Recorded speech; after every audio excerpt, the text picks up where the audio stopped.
So tell me, what does it mean if a property is in a high or very high risk fire zone? So CAL FIRE determines this, and we get our information directly from them for this. In February 22nd of this year, CAL FIRE added another layer to their maps. So before it was just the state responsibility area maps, which means when you call a fireman where you lived, is it the county that comes or is it the local fire department? So before they only offered state level determinations, but now they added the local determination as of February for Alameda and Contra Costa County. If it's in a high or very high fire zone, you're going to need, your insurance is going to be a little higher. Right. The reason it's gotten so much stricter, of course, is all these fires that we've seen. They're learning a lot from them, and they're realizing that some of the homes were not in a high fire zone before were hit hard, and they're trying to figure out why. And it's the embers, the how do I describe embers? So like the little lights from it's little fire kindling, kind of like that's blowing. They're saying that the embers are blowing into the neighbors that were not in a high or very high zone.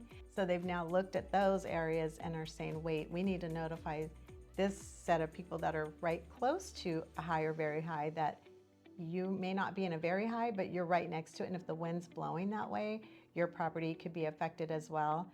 So what they're trying to do now is they have you do a defensible space inspection through your local fire department or the county fire department, depends. And what they want to do is clear like 200 feet around the home to make sure that if there's a fire that starts far away, if you have trees hanging over your fence that are far away, that's going to ignite, keep going. And then if your bushes are connected to the fence, and then it keeps igniting, and then it gets closer to the house, and that pretty mulch that we buy to make it look pretty, Right. that's like fire kindling. So that's going to trigger it too. And if the fence is connected to the house, and it just carries. So they're trying to get people to be more aware and to create a boundary around the home. They're getting ready to make it a zero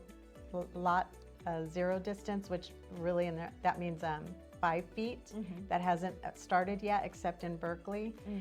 So they want you to clear 200 feet around your home to fire harden your home to try to help in case there's a fire. So what the other thing is, if your home was built before 2010, there was different code enforcements. And so after 2010, they're realizing when, like the Oakland Hill fire, the homes that were built after 2010, they were standing much better than the ones built before because of different code, Right. you know, from the city. Right. So trying to protect people. That's so good to learn. Yes.